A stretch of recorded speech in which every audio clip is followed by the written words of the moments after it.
Hello, everybody. Welcome to another episode of the Comic Source Podcast. I'm your host, Jace. This is a 12 Days of the Comic Source episode. It's an episode literally years in the making. And as you guys can all see from my background, I'm on the road here. I'm visiting some family for the holidays for a couple of days. So apologize. It's not my usual equipment, but we have a real treat for you because Alex Sinclair, who's a colorist and a comic creator who I've admired for a long time. And we've seen each other at shows over the years and talked many times, Alex, about having you on. And I mean, literally years. And I'm glad that we're finally doing it.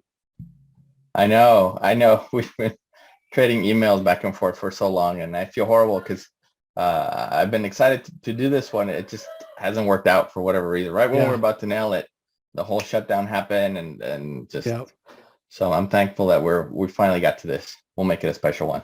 Yeah, and so if you're listening on audio only, everybody, this is one you're going to want to go to the YouTube channel and check out, because what's really cool about this is Alex is actually going to do some coloring while we talk, so we can see, what goes into the process.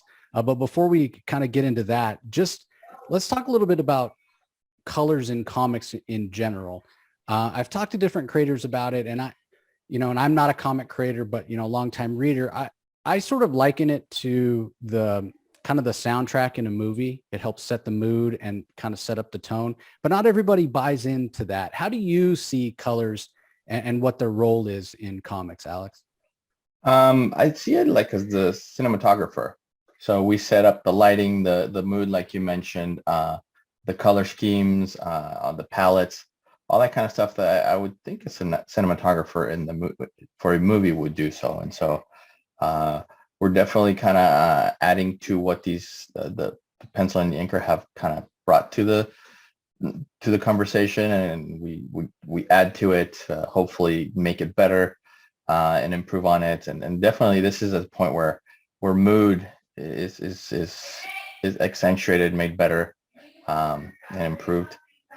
And so that's kind of the role. I think my favorite part of comics is that it's a collaborative medium, and so that not only is the penciler bringing their talents, but they're anticipating what two other artists are going to do ahead of them, and so that each person is adding to it, and then also kind of retaining what the person before them had done, and so it's kind of cool. I'm at the back end of the artistic side of the collaboration, and so that we're always kind of, there's a trust there that we have to adhere to. I think thankfully I've been able to work with some teams long now that there's almost like a second hand, that there's no real conversation that has to happen. It just kind of happens.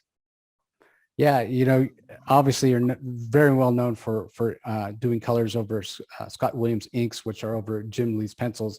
You guys are just a dream team and been doing it so long. I'm sure that in a lot of ways it's second nature.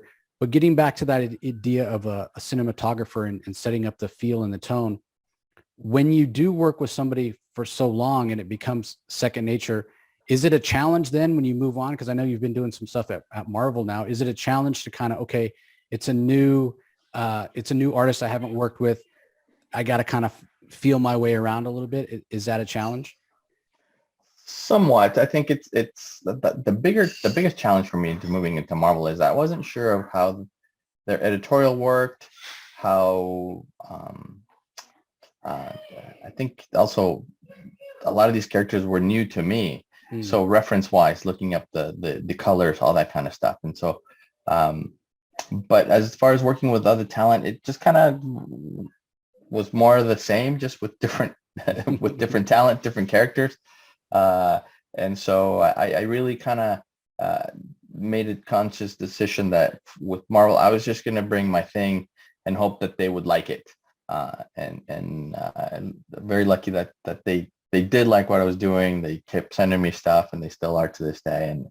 And so it's been a cool transition, because it's brought that little spark back to me that I'm working on characters I've never worked on before. I've been in the industry for 29 years now. And so to be able to say, oh yeah, there's a whole new universe that I get to play with now that I hadn't before, it's such a great feeling. Yeah, and it's great to see your spectacular colors over there, kind of on the other side of the street. Another thing that's interesting to me. So it's really easy for kind of the casual comic fan to see different styles in terms of pencilers and inkers to some extent, although it seems like there's fewer inkers now. Everybody's going straight from, digital pencils to the colors, which is a whole nother conversation.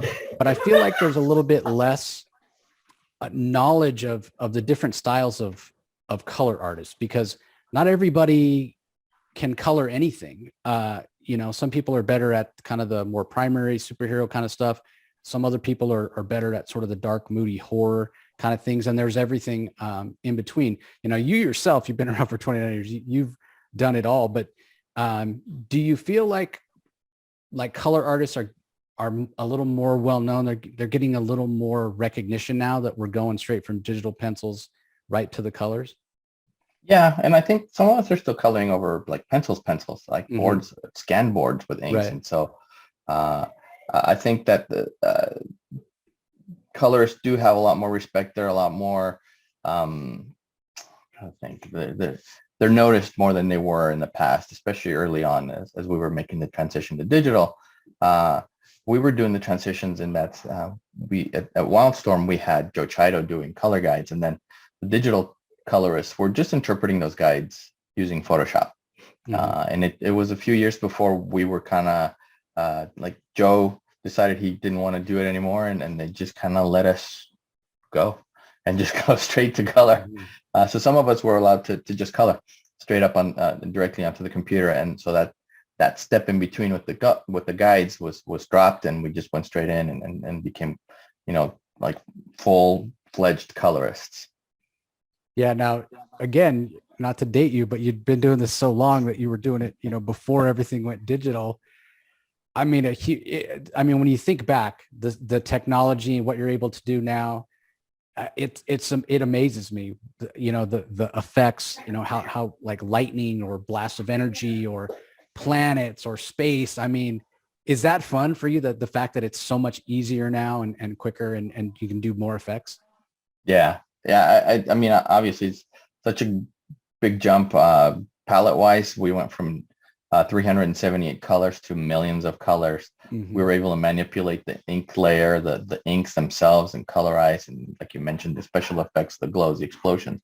We were kind of able to go more to the ILM side of things, if we're still making that comparison to movies, where we went from filming with a little 8mm to digital cameras with ILM doing some backup work and that kind of stuff, where we were able to push things. And obviously these guys like Jim and Mark Silvestri and Rob Liefeld were bringing in artists to learn how to paint digitally, and which allowed their stuff to really excel and stand out in the stands.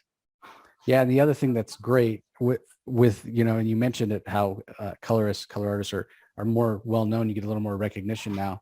It used to be at a show, color artists, everybody, maybe you stop by the table, maybe you don't. Man, at San Diego, you always have a crowd. Whenever you have a signing, at the DC booth, there's a line, and granted, you're usually doing it with some other people, but it's great to see you getting the recognition, because your work has been fantastic for so long. Oh, well, I appreciate that. And I appreciate the fans, really.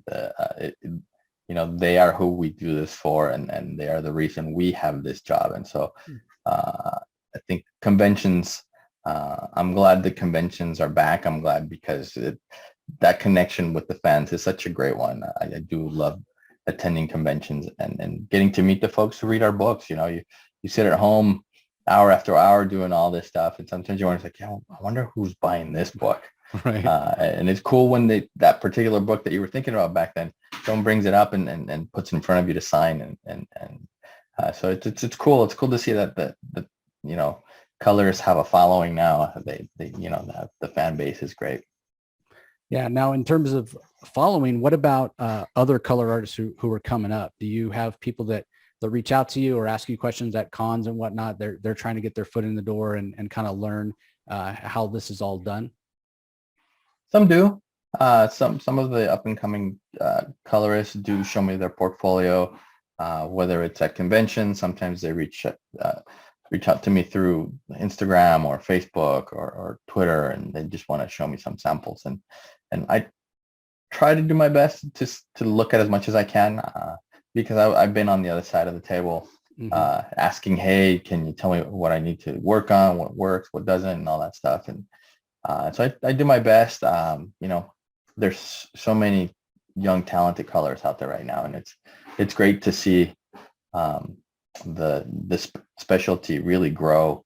And these young guns are always pushing us old dinosaurs to keep up and to keep improving our trade. Yeah, and obviously everybody's different, in terms of color artists, what they're good at, what what their kind of talent might lend to in terms of tone, like we're talking about before, superhero, horror, that kind of thing.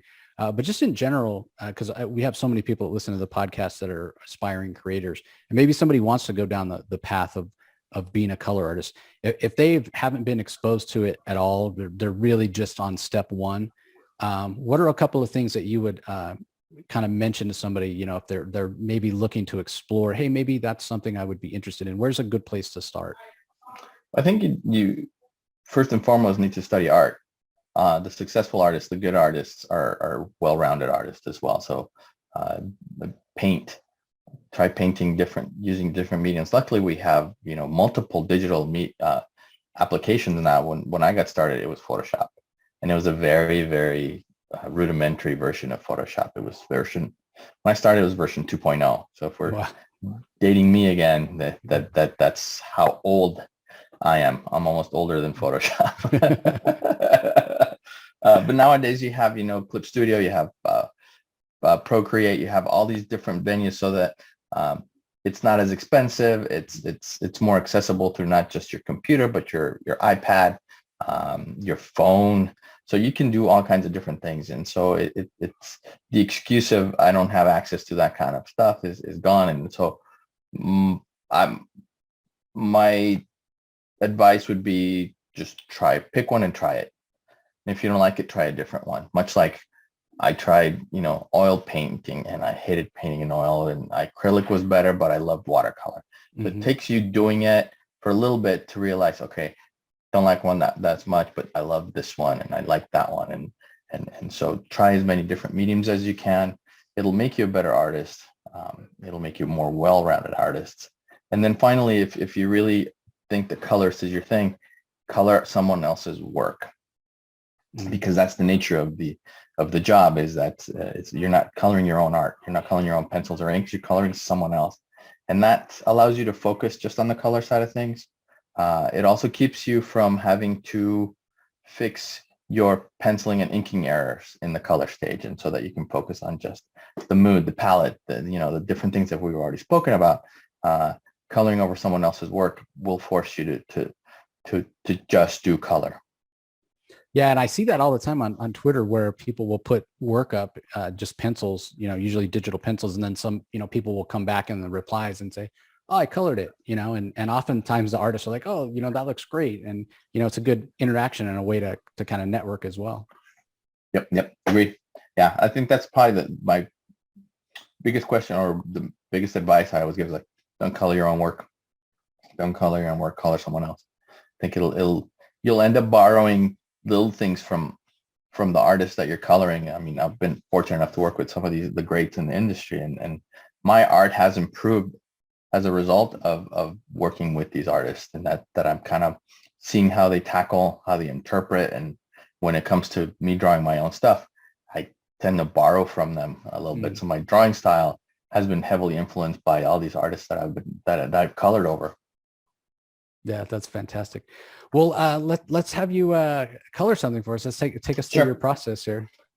Sure. So one of the things that people always bring to me to sign and ask me to sign is Jim's X-Men work. And unfortunately, I was still a fan when Jim was working on X-Men, and I have to turn folks away.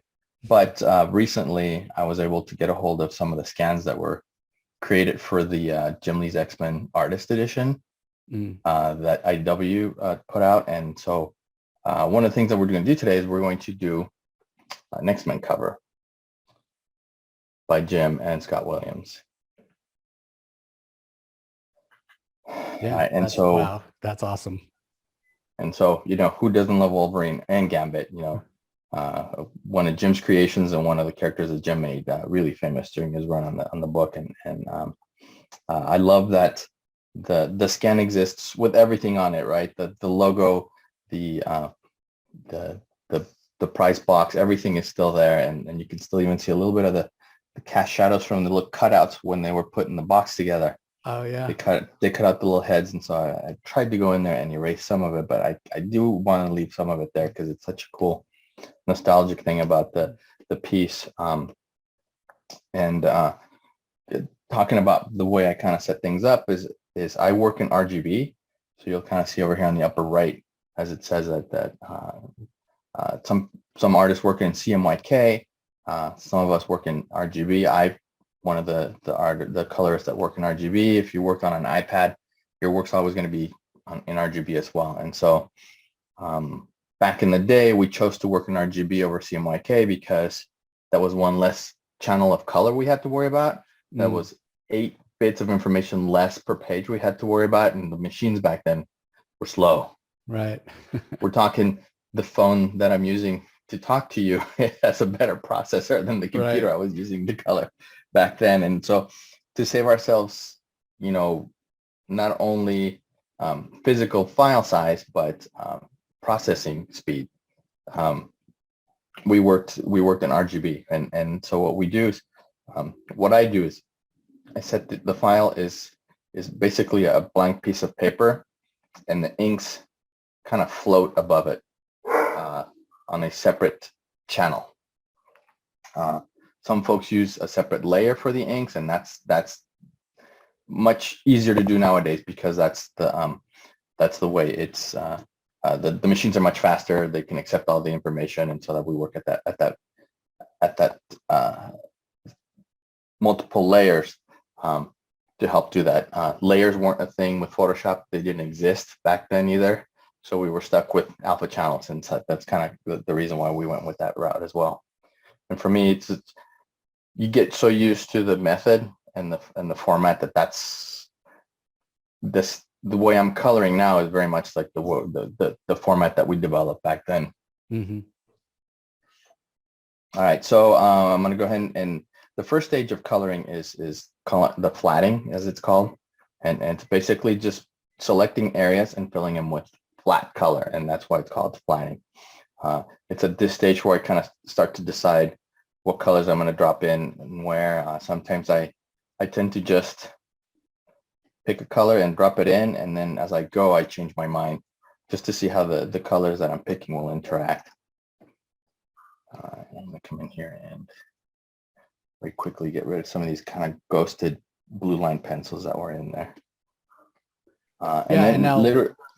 Now some color artists, they employ somebody to do the flatting for them, right? Like somebody who's learning. Do you prefer to do your own flatting, or does it just depend?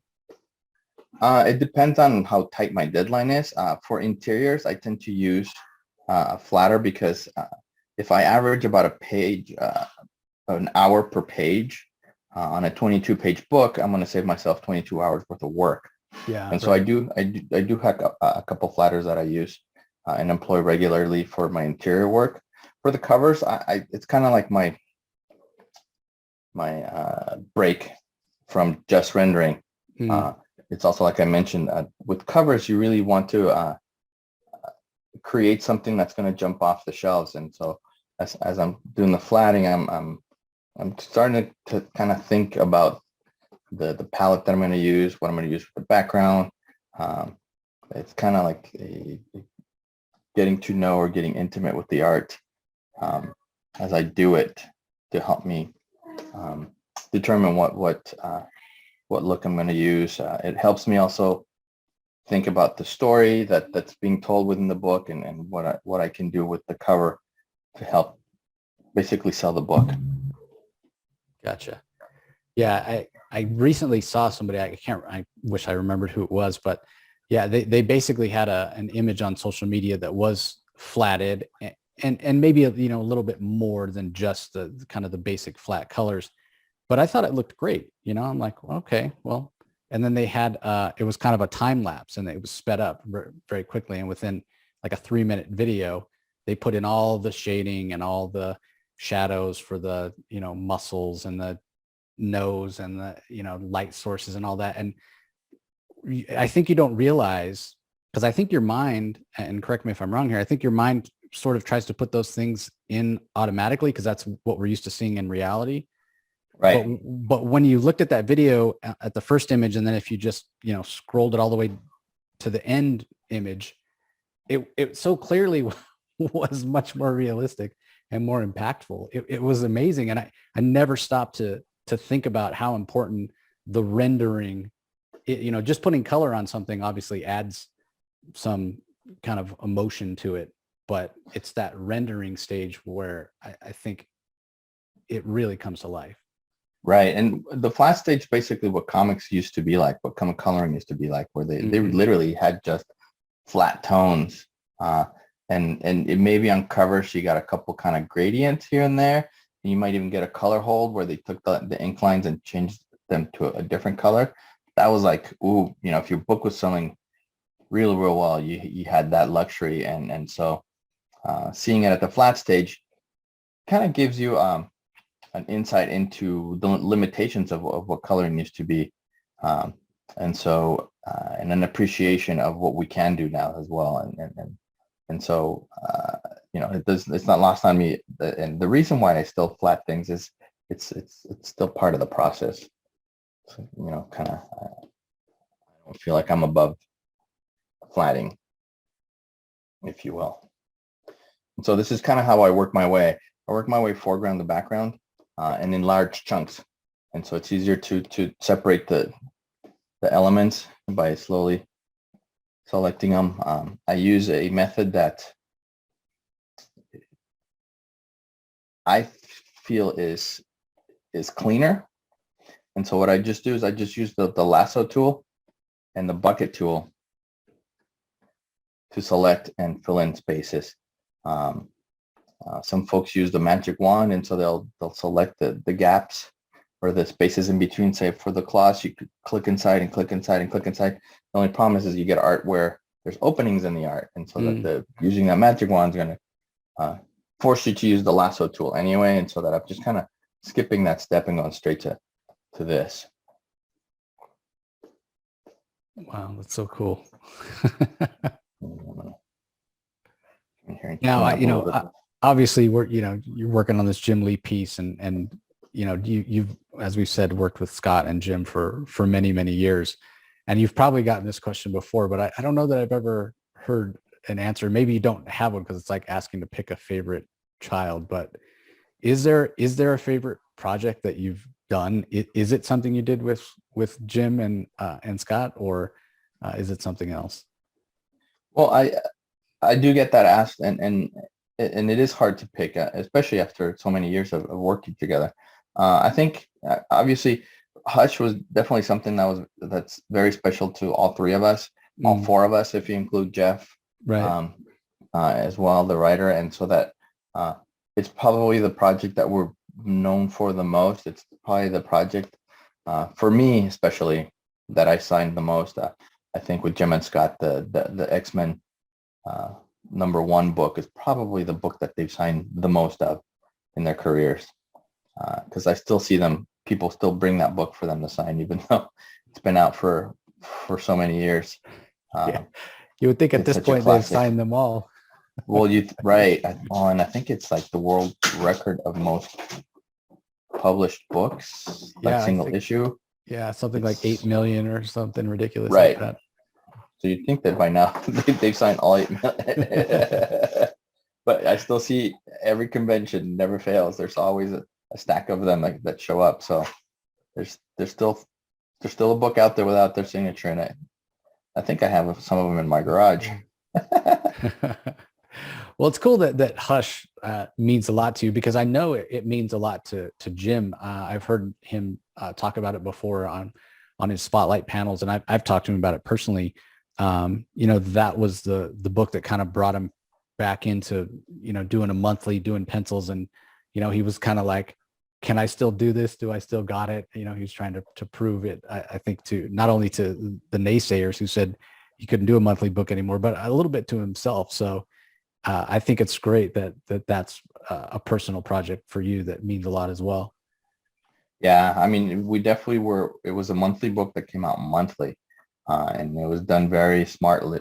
DC was very smart in how they handled it, and that they allowed Jim to draw a few issues ahead before they even solicited, before even people knew what was going on. Mm-hmm. Even within DC, Jim was already a few issues into the book. I mean, I think by the time I started coloring the first issue, Jim was drawing number 8. Oh, wow. Of 12. So he was way ahead of us. Well, definitely way ahead of me. Scott was kind of on his tail. I think Scott was about an issue behind um, Jim. And so it served a great purpose in that Jim, like I said, was way ahead and was able to stay ahead of the schedule. But on those days when you had like a rough night and you just finished turning in, an issue and you're a little burnt out, you just kind of went and looked at what he'd already drawn for the next issue or two. And you're like, oh, okay. And your inspiration just kind of clicked right back on. Wow, that's cool. And I know Scott says he the same thing with him, where he was a little burnt out. All he had to do was go see what Jim had done for the next issue. And it was very easy to get inspired to pick up the next one. Yeah, and then you guys went from that to that run on Superman, which, as much as I love Hush, Superman's my favorite character. So for me, that's the one. I feel like that gets a little over. And the run on Superman was a little shorter, but I feel like that one doesn't get talked about enough. That was fantastic. Yeah, for Tomorrow was a transition where we kind of went from, I think for the three of us, Batman was our favorite character, so that the three of us working together. And that was the first time we worked together exclusively, just the three of us. Mm-hmm. Prior to that, anything that Jim would draw and Scott would ink, we would have a team of colorists work on that. So Divine Right, even the first few, like from issue 5 and on of Wildcats, that we had a very large coloring department at Wildstorm. And so what we would do is the top 4 or 5 of us that worked there got to do Jim's books. And so when they were working on Hush, they decided they just wanted to have one specific colorist on it. And luckily they asked me if I'd be interested in being the one to do so. And I, of course, said yes. Who wouldn't? Right, exactly. Now, is that does that kind of speak to what we were talking about earlier, that each color artist, kind of works in a different way, and their work's going to have, a little bit of its own flavor, and they wanted to keep some consistency? Yeah, and I think that was it, right? They really, by then, because we're talking about the early 2000s, by then, a lot of the colors were starting to work on their own projects. I had been working on Harley Quinn with Terry and Rachel Dodson, and that's the work that they looked at, that they looked to as a, hey, we like what you've been doing on Harley Quinn. What you're interested in doing this Batman series with us, and so I think that they saw the benefits of having just one vision as a colorist throughout the book, as opposed to a team of colorists. Yeah, and then I think it also, like you were saying earlier, it helps to foster that shorthand that you're talking about, right? Like I imagine that Scott can, at this point, if you guys were to work on a project, and correct me if I'm wrong, it might not necessarily matter who the penciler is. Mm-hmm. Scott can still do little shortcuts because he knows that you're gonna fix it in the color stage. Is that right? Yeah. There's things that they'll leave for me to do, and same with the pencil to ink stage. Jim will have like shorthand of something, and that Scott, he doesn't really write notes for Scott. Trust what Scott's going to do as far as interpreting his pencils and turning them into into the final piece. Yeah, and what's interesting, so on Jim's channel, I guess it's been a couple of years now because time has become meaningless as we're all locked in our houses. But a couple of years ago, I think it was on Jim's Twitch channel, because Scott's getting more into doing his own pencils and covers and whatnot, which is great to see. Jim inked one of Scott's pieces, which was a whole heck of a lot of fun to see. Kind of Yeah. a role reversal. Yeah, that was a cool thing. I think some fans are like, well, why don't you guys even take it further and have Alex draw something? And then I'm like, I think I'm okay staying in my lane for now. Definitely my drawing chops aren't as strong as Jim and Scott's. One of these days. I do have, back in the day when we were creating all kinds of products when we were at Wildstorm. So, like pinup books, swimsuit issues, and trading card sets. I drew a trading card and Jim inked over my pencils. And the card was never used. But I got to keep the artboard, and so I can say that I've been inked by Jim. Wow, that's cool. What character? Is it a character we would know? It's Emp from Wildcats. Oh, okay. Gotcha. Yeah. It was such a cool it's funny because I don't remember sketching it out or anything like that. I just remember drawing it and then saying, hey Jim, would you be interested in inking my card? And he did. We turned it in, and I think he turned it in late, and that's why it wasn't used. Gotcha. But I still got to keep it. Yeah, still definitely worth the effort you put out to draw it. Most definitely. All right. And I think what I'm going to do at this point is I'm going to kind of stop the flatting at this point and just focus on, say, like Wolverine, and then we'll start rendering Wolverine too, so you can kind of see the full process. Gotcha. Yeah. Because it's going to take a little bit longer to finish the whole piece in flats. Now, Alex, how important is it to, you mentioned if you want to be a color artist, or you think you might be interested to kind of learn the basics of art, figure drawing, that kind of thing. How important is color theory? Do you actually use that, or is it just second nature these days and you don't really have to think about it anymore? It's become second nature, but it's definitely the most important of the lessons that I learned. I took color theory in college, and that class helped me a ton. It definitely helps you understand the relationships between the colors and how you can use them to help pop elements and from each other and accentuate different things for mood, of course, all that kind of stuff. It comes out of color theory. And so even though I don't specifically call things out as I'm coloring every day, I'm definitely using color theory, and it's more of a much like Jim uses anatomy on a daily basis, and it's just kind of like that muscle that we flex every day. That it's become second nature to us because we use it on a daily basis, and so definitely color theory for colorists is one of the main things that you need to know. That I would recommend that if your local college, your local community college is offering a color theory class, take it. Now, just take it because it'll give you so many. And it's funny because each teacher brings a different thing to the table, and I think that's something that you want to explore. Yeah, and you're talking about something that's foundational that you'll build on yourself as you develop your own style. Correct. Now, forgive my ignorance because again, I'm not an artist at all. Has color theory evolved at all since you've been, since you've become an artist, or has it pretty much? Because I just wonder the fact that so often now we're looking at these comics, we're reading these comics on a digital screen, which is brighter, as opposed to, like you were mentioning, the old newsprint where everything was flatted. Right. It's not that it's evolved, but it's something. It's a concept that just adapts to the art itself. And so the principles of color theory will remain the same. It's just how you use them.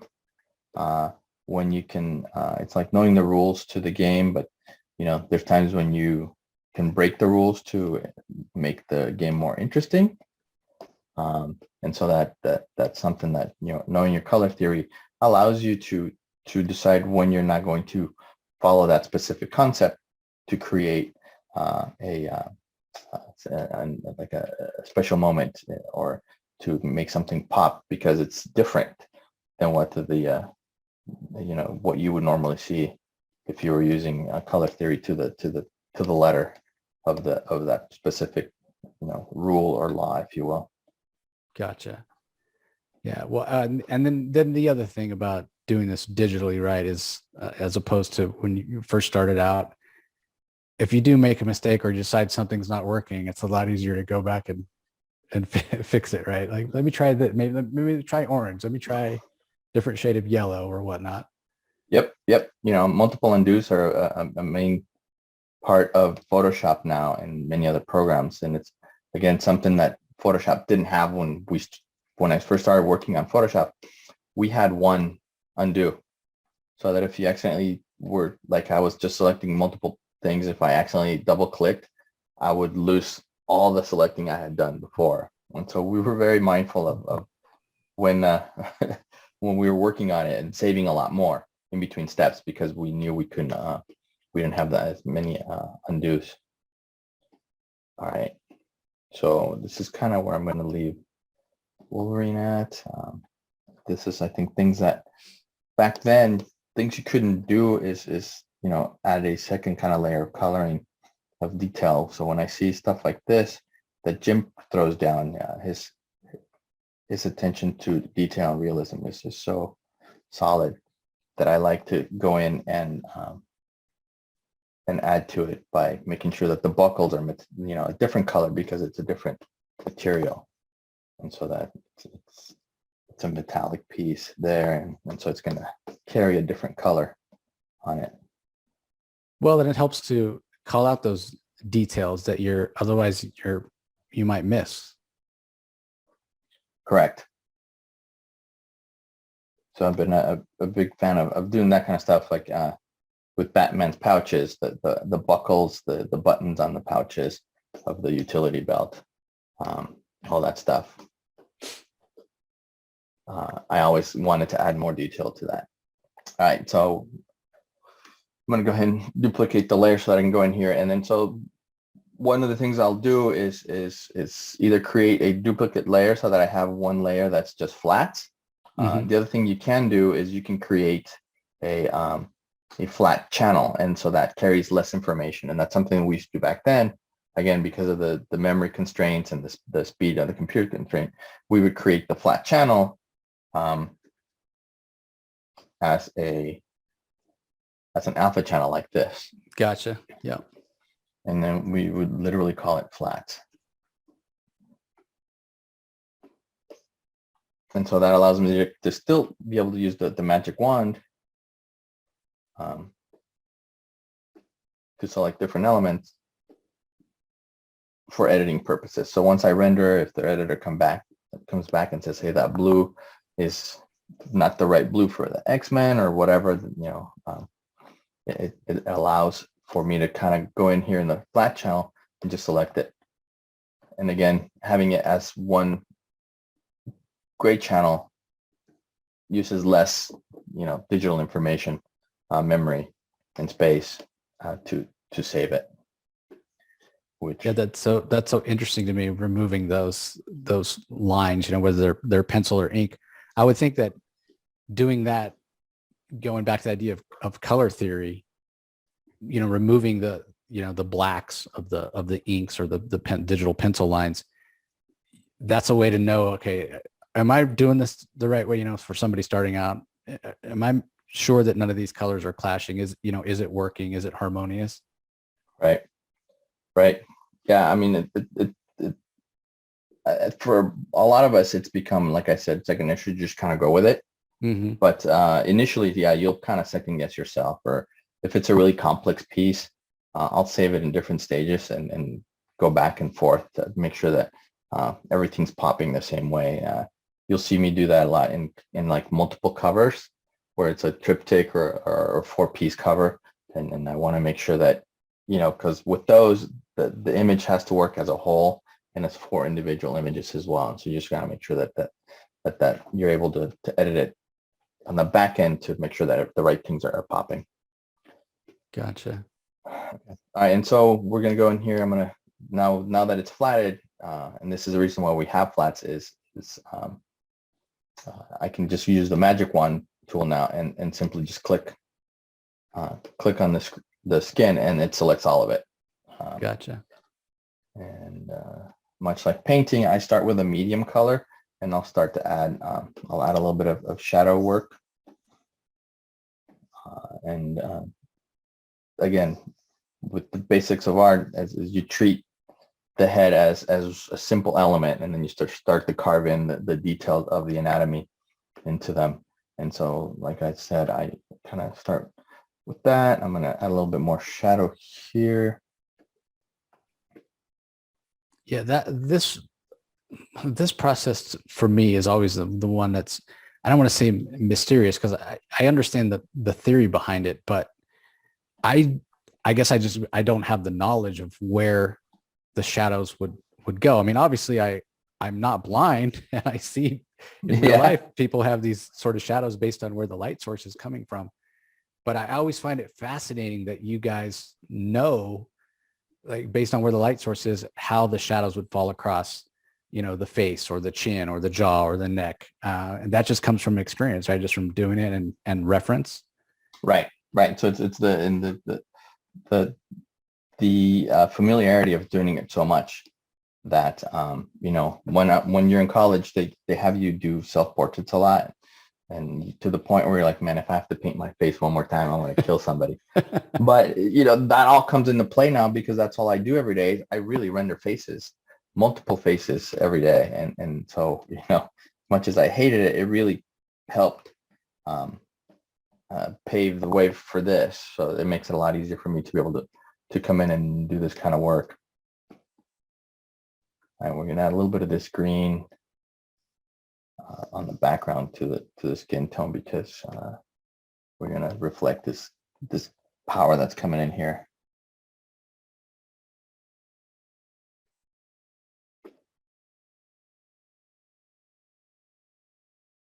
And again, it's stuff that using this reflective lighting is something that's very, very much a comic book thing.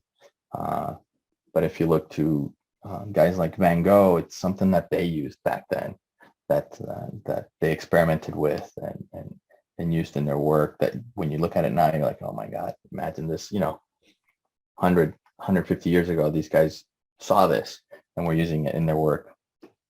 Well, it goes back to what you were saying about, the basics of color theory. A lot of the art theory is, the basics are the basics, and they're that way for a reason.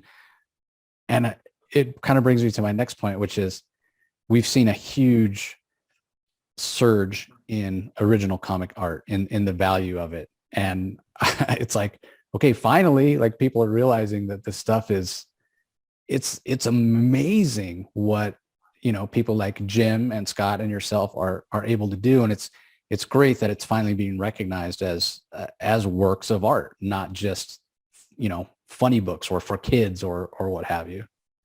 Correct. Yeah, it's great that it's being recognized as art nowadays, and so it's cool to see that these guys are that the original, like you said, the original art sales have just skyrocketed as far as the pricing of the art, to the point where these guys are like, oh, really? I can get that much for it?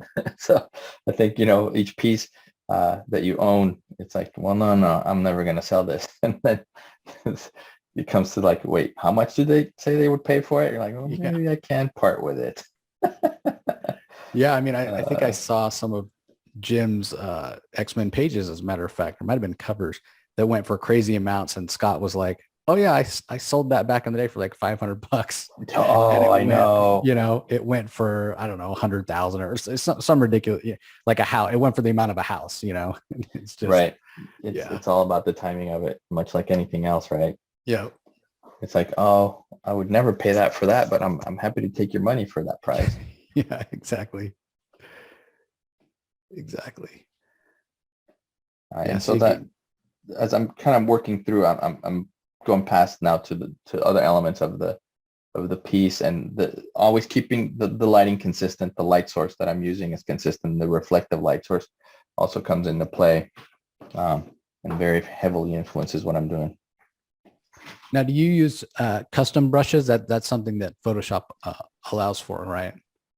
Yeah, and so over the years I've amassed, you can kind of see my brushes are, I'm kind of scrolling through most of the brushes that I use. I don't use all of these all the time, but these first kind of 24 here that I've singled out are the ones that I use the most. Mm. Um, and so they're a combination of default brushes that I've altered, custom brushes that I've built, and also brushes that I've purchased from other artists and either use them as I purchased them or I've altered since I purchased them and then kind of made them my own as well. So And how do you decide when you think you might need something new? Is it just based on the composition of the piece, so you don't have anything that quite works, and so it's sort of trial and error? yeah, it's one of those, as I'm working on a series, I realize that I'm going to need more texture brushes for leaves or for bushes or for grass. And so if I don't have the time to build it, I'll look out there. And sometimes I looked at somebody's work and I see a specific kind of brush and go, oh, that's actually really cool. I could use that for my work on, Astro City. And so that I'll seek out that brush set to buy that set or the artist and ask them if it's something they're purchased or they built on their own. And if I do have the time, I kind of like the troubleshooting of it, trying to figure it out on my own with the hopes that I can build something that way. The brush engine on Photoshop is so sophisticated nowadays that it's very easy to create a brush out of anything. Now, would you say somebody starting out, that's not something they necessarily need to worry about, right? Like, don't bite off more than you can chew. Again, go with the basics. Make sure you have your Right. basics down first, right? Yeah. Just color using basic brushes, and paint like you would with a brush, right? Like a brush, Mm-hmm. because they don't sell a grass brush that you can Right. dip in the paint and hey, look, there's grass, Yeah. which is something that's very much a Photoshop thing. Again, it'll make you a better artist when you can create grass on your own. Then you've graduated to, okay, I'm going to use a grass brush that throws 6 blades at a time instead of 1 at a time. Right. Much like kind of I'm doing here with the hair. I have a brush that simulates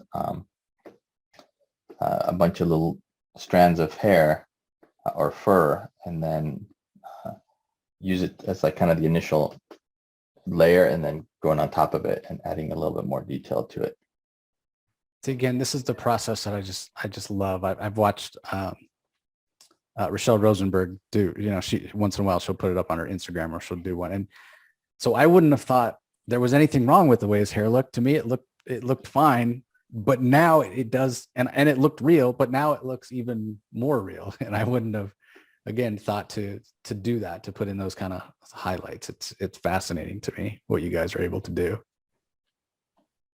Yeah, it is, like I said, it's the process. It's cool to see it flat, but and at first, I had gotten the inks for a separate cover that the Jim and Scott had done for X-Men, and you almost don't like want to touch it because it's almost like cheating, like, because back then we didn't have this, and obviously there's going to be a more elaborate rendering than the original piece.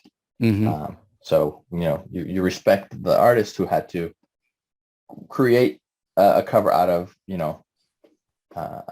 with a very limited set of tools. Yeah, just it's fascinating to me. So here's another question that I want to ask you.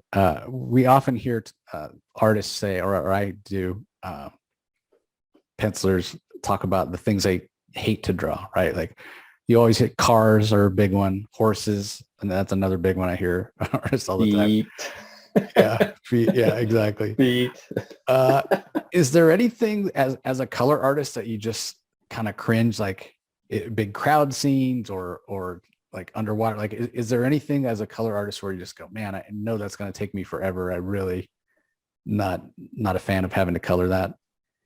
A lot of it is kind of self-created, so that I like working uh, very realistic, and so that I'm going to go into a lot of detail. So things like rain are things that are hard to do, but if you do it right, it really can sell a piece, and it'll look great.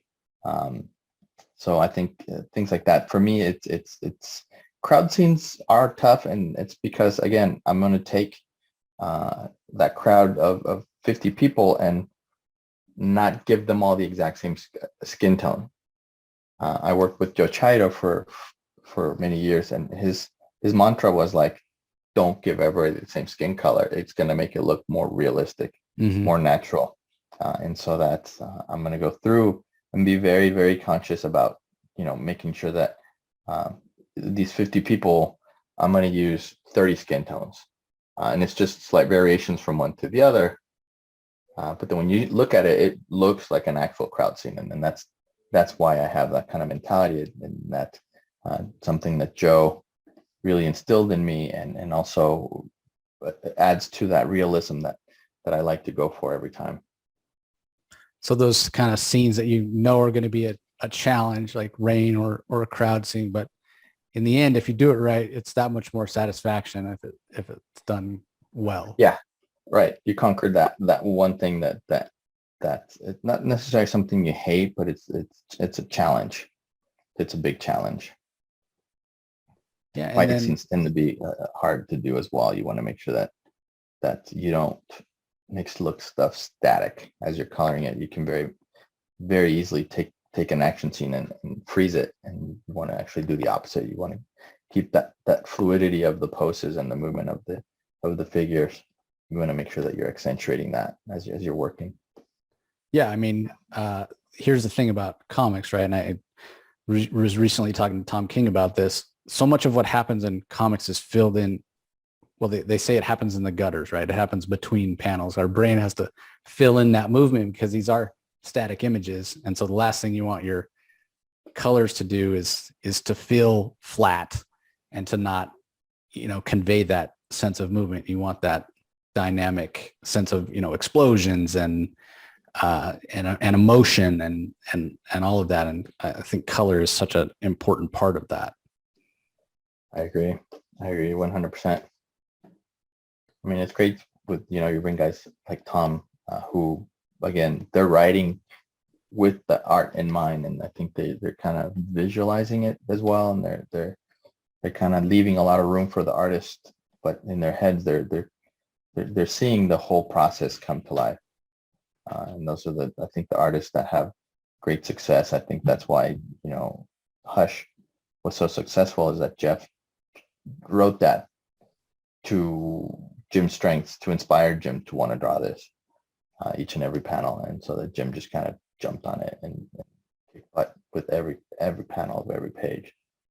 Yeah, but to your earlier point, so Jeff inspires Jim, and then when you and Scott were feeling burnout, you then turned to Jim, who was inspired by Jeff, and then you guys are re-energized. So it's like it's such a collaborative process that it's like a relay race. You're handing off that baton of energy, of excitement, of passion to do your best. Yeah, I think that's why a lot of people ask, did you know that Hush was going to be that successful? And you're kind of, well, we didn't know. We just knew that we were very happy and excited with what we were doing.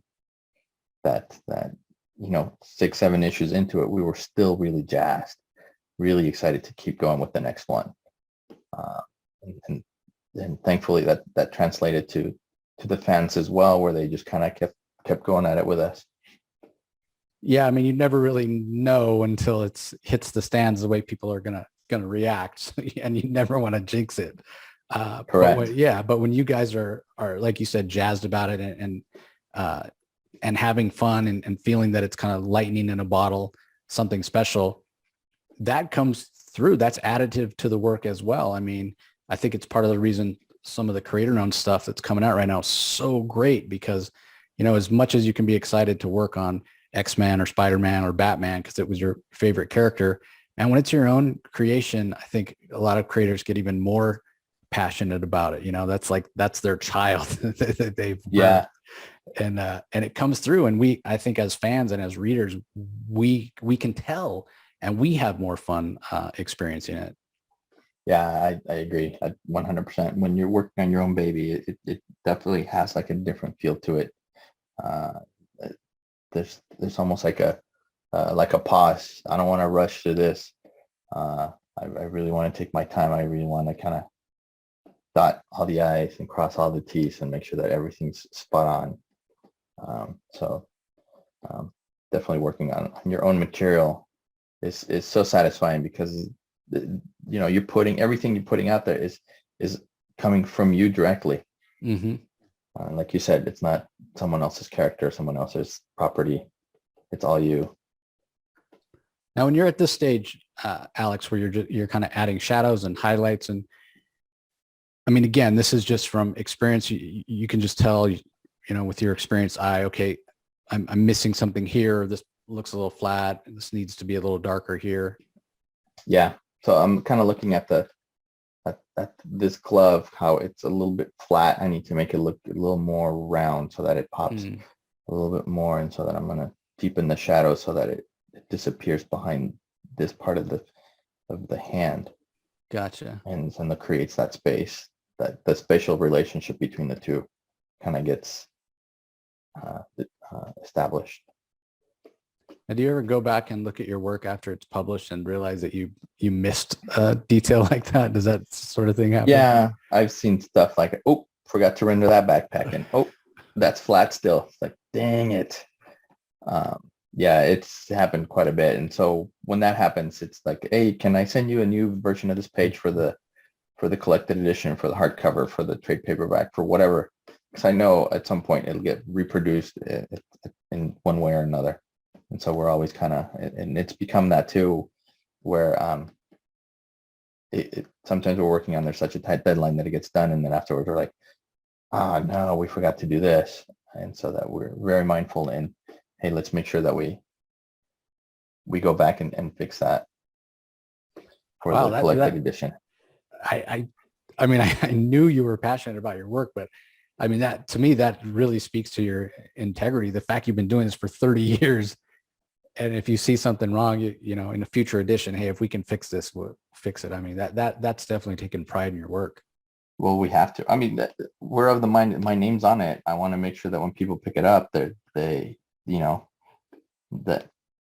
they're happy with every facet of it, not just because I colored it. I think, I've always been brought up that way. I mean, as an artist, if my name's on it, I want it to look the best that it can.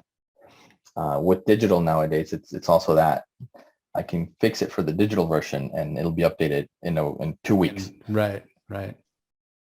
Yeah, that's a good point. And it kind of goes back to what you were saying before about doing crowd seeds or rain or things like that are challenging. And once you've done it, you have that much more confidence to do it the next time. But even at 29, 30 years in the industry, you're still challenging yourself. You're still trying to get better. You're still trying to learn new techniques. You mentioned looking at what some of the things other people are doing, other color artists, brushes and techniques and whatnot, constantly refilling your tank of ideas. Yeah.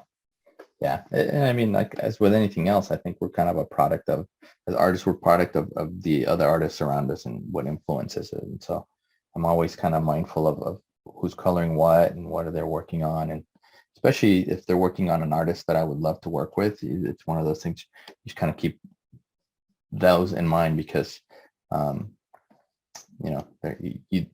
you see what they're doing that's working with that particular artist, because down the line, if I have the opportunity to work with them, I know what other folks have done and what's worked and what I would kind of change just to make it a new experience for the artist too. I don't want to Xerox, if you will, Right. the style, because what's the point? That you might as well just stuck with the other colorist and gotten the exact same look. Now, I won't put you on the spot and ask you to name any of the artists that you hope to work with in the future, but just in general, what are some of the things that for an artist you haven't worked with? What are some of the things that creates that desire to work with them? Is it just that they render in a different style? Their pencils are different than anything you've worked with before? What is it that kind of makes you want to work with a particular artist? I think it's the energy of their work,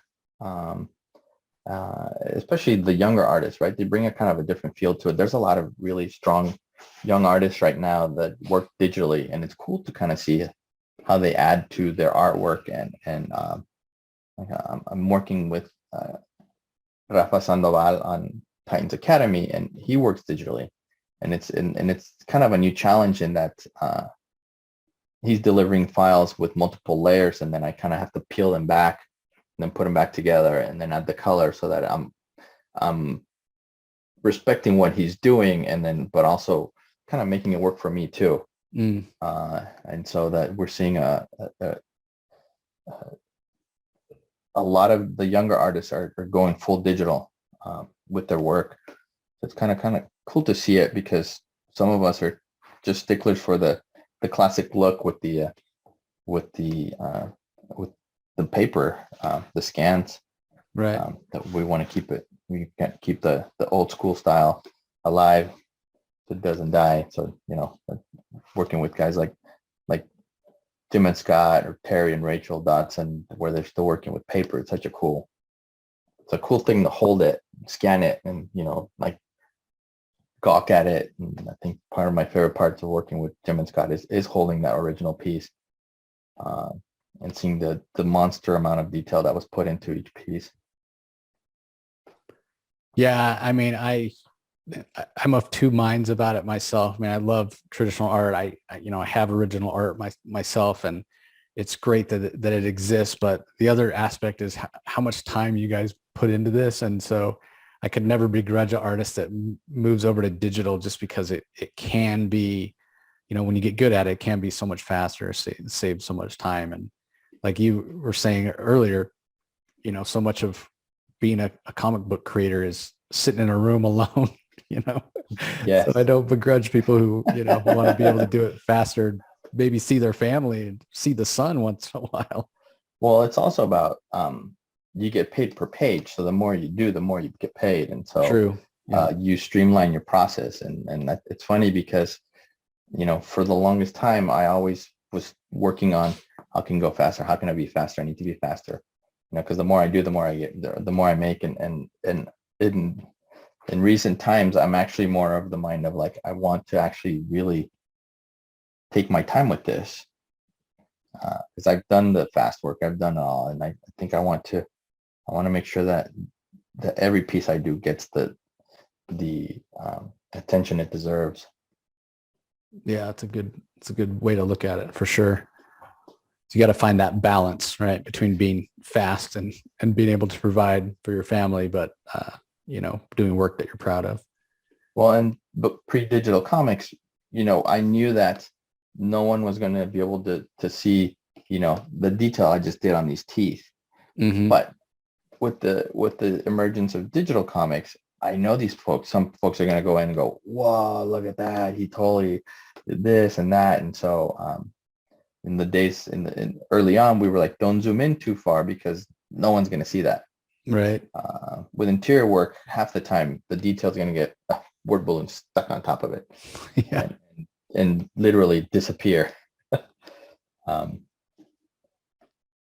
Yeah, it's a great point. And like I read a lot of my stuff digitally now because of it, it's press preview copies and whatnot. I've got to read it before release day so I can have my, reviews out time. But I'm doing the same thing. I'm pinching and zooming because I want to see the detail and I want to see, how incredible your guys' work is. So In fact, I had a conversation with Liam Sharp a few years ago.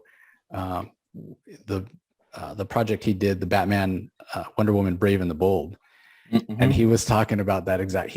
I got to be careful not to zoom in because I'm working digitally. I'll zoom in and I'll spend 2 hours on putting all this detail and rendering into one little tiny corner of the page.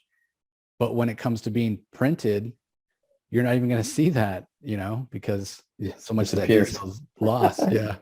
Yeah. And he's like, what did I spend all this time on? Yeah. Yeah. I feel his pain because I can't tell you how many times oh, that background turned out so cool.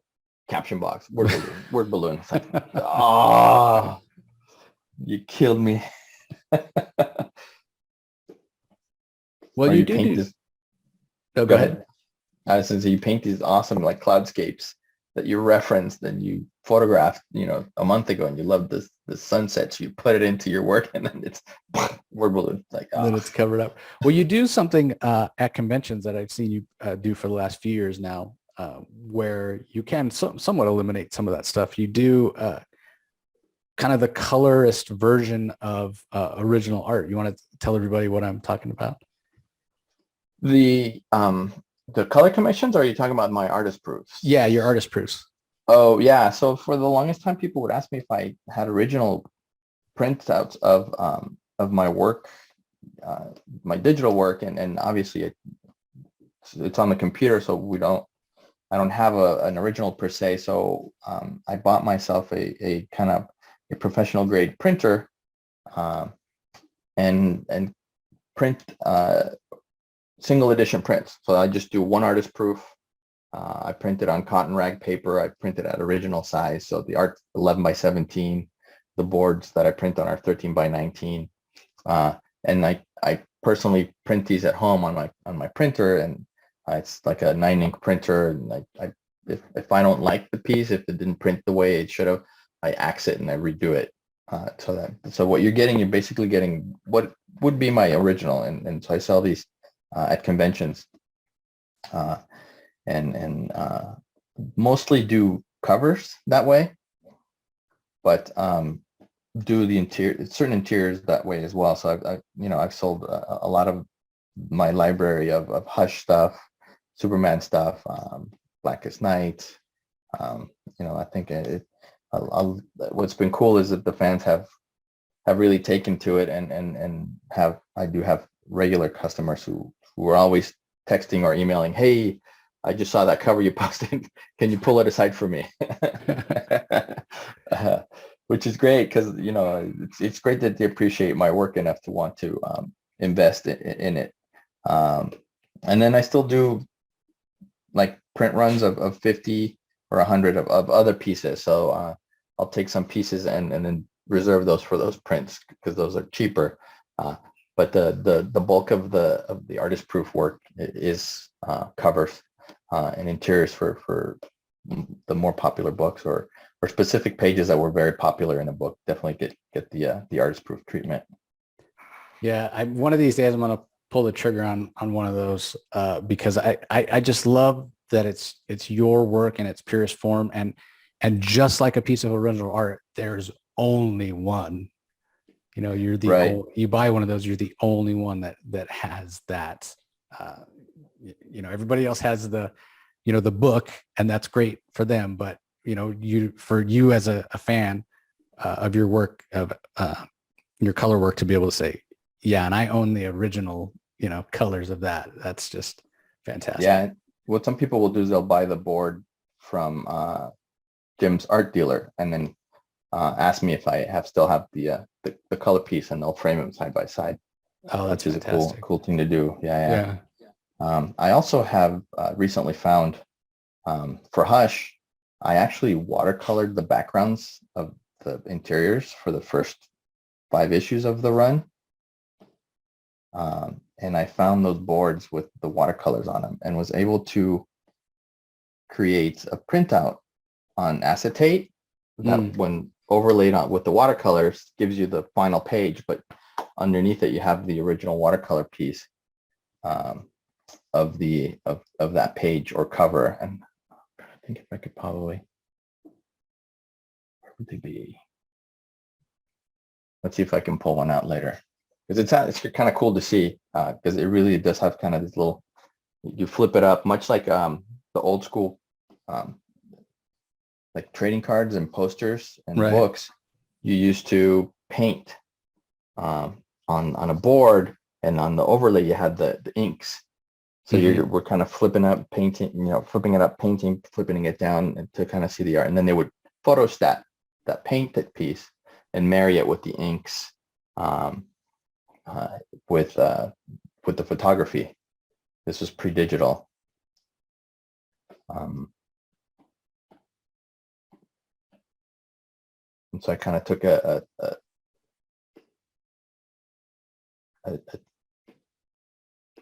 key from that and thought that I could probably replicate the page, and it actually looks pretty cool.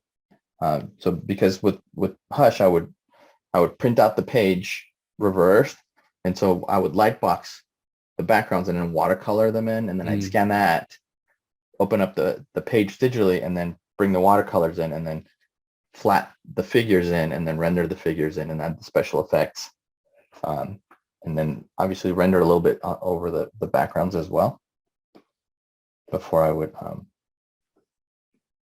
Now, what made you choose to watercolor the backgrounds? Was it just in terms of adding mood?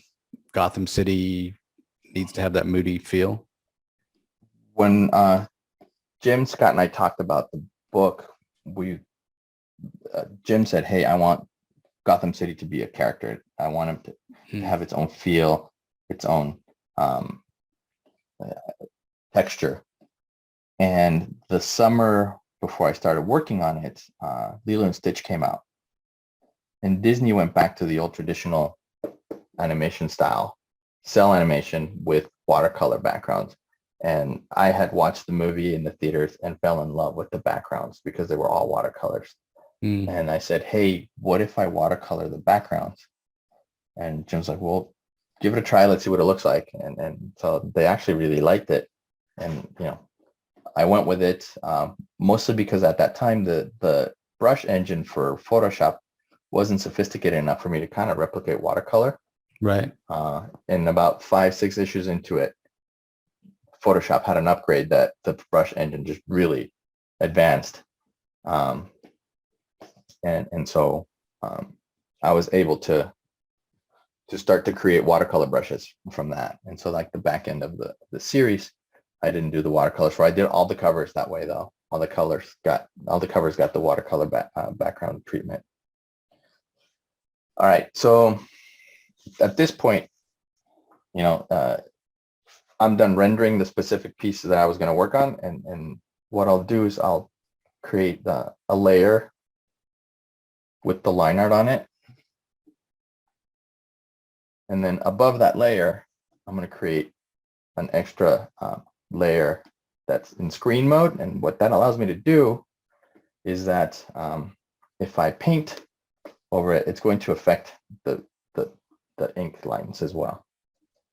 So this is where I would come in and color hold. So let's say if I wanted to color hold some of the energy stuff that Scott and Jim laid down there, I could come in here, fill,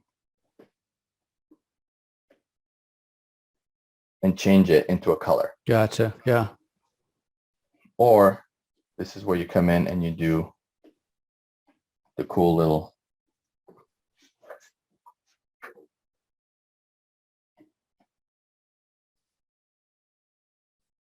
The lens flare, huh? the little glow effects. And there's brushes that are pre-made like that, but some of us are purists at heart, and we're going to go ahead and do our own little and then let's go with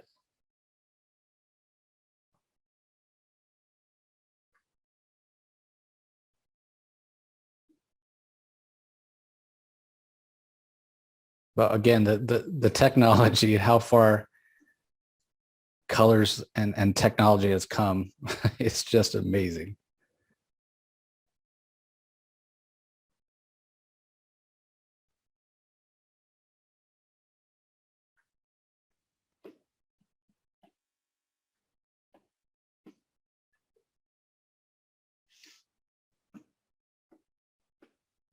then again, for the texture, a little bit of glow on the little things that can help sell. I would probably come in and do something like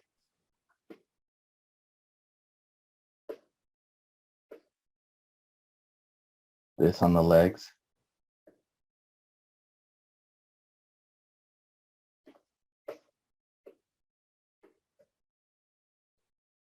The gem has a little bit of smoke there, and what I would do is just kind of pop the smoke there, but come in here, and then this element that's in front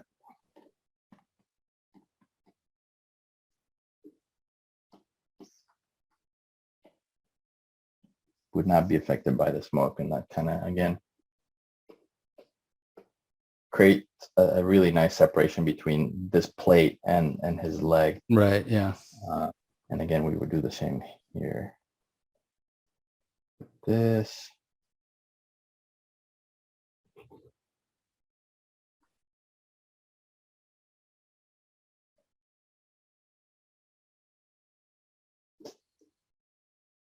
Yeah. Again, I think people just don't realize how much goes into this. You know, they just, that's a beautiful piece. That looks fantastic. You know, whether it's the pencils or the inks or the, you know, the finished piece with the colors that they're looking at. There's just so much that goes into it. It's fascinating. Yeah. And this stage is it's really the harder part of it, mostly because it's really tedious. And so that you have to make sure that you're selecting the right parts of the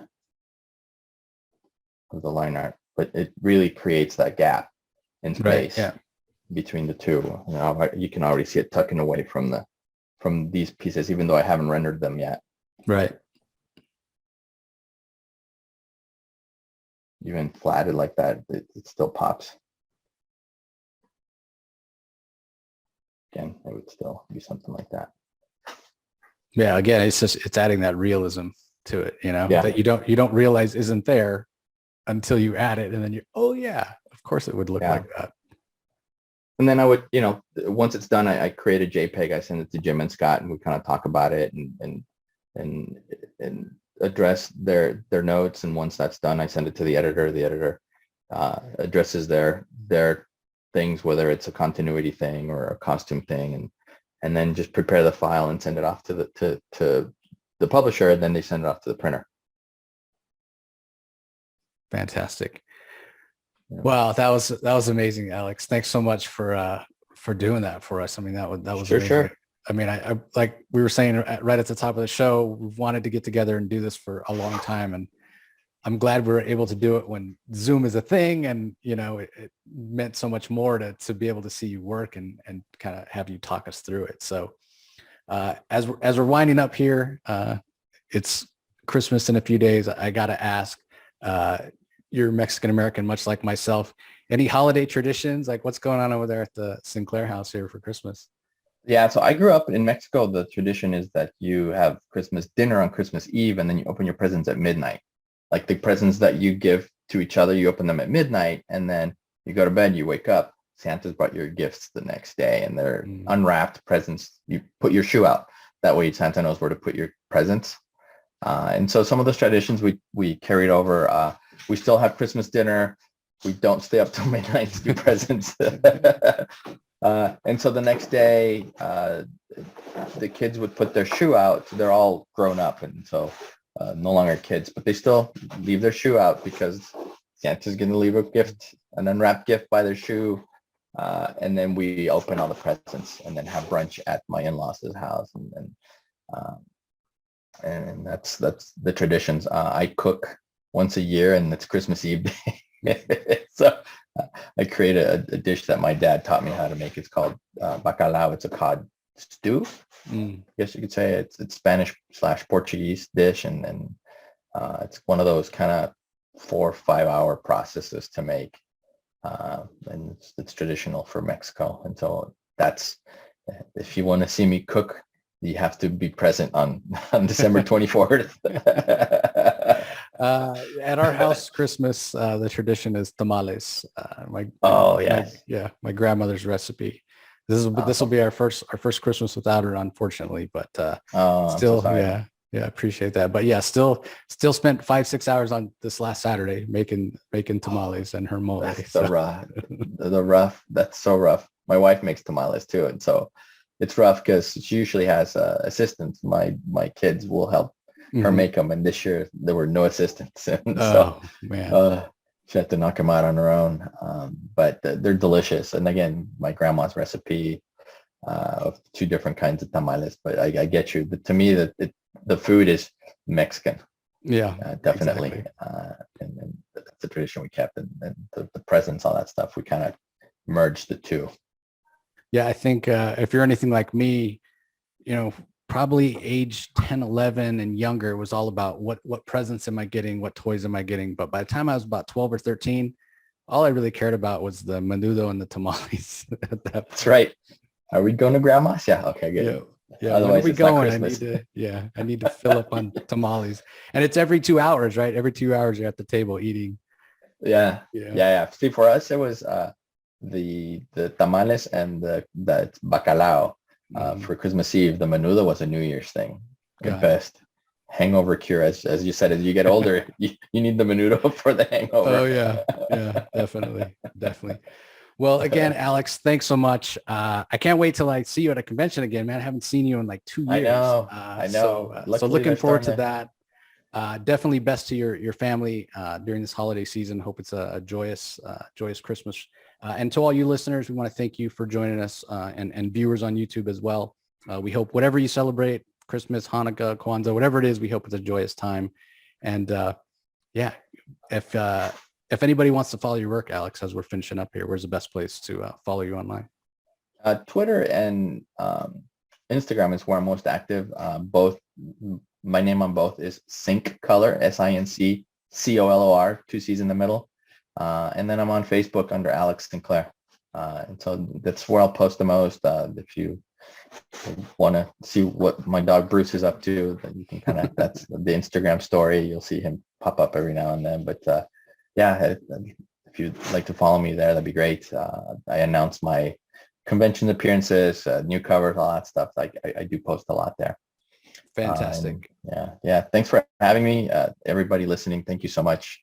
Appreciate you guys, and hope to see every one of you at a convention at some point as we get the convention circuit started back again. Yeah, definitely. And if Alex is at a show, highly encourage you guys to go by his table, check out his one-of-one prints, his artist proofs, check out his prints, and just talk comics. He's a fan, just like we are. I am. I'm a huge fan of all the artists and the new artists and the old artists. So I'm happy to just come by, say hi. No, you don't need to come by to buy a print. If you just want to say hi, I'm happy to say hello, sign your books, all that stuff. Yep. So to you listeners, again, thanks so much for joining us. We really appreciate the support as always, and we'll talk to you next time.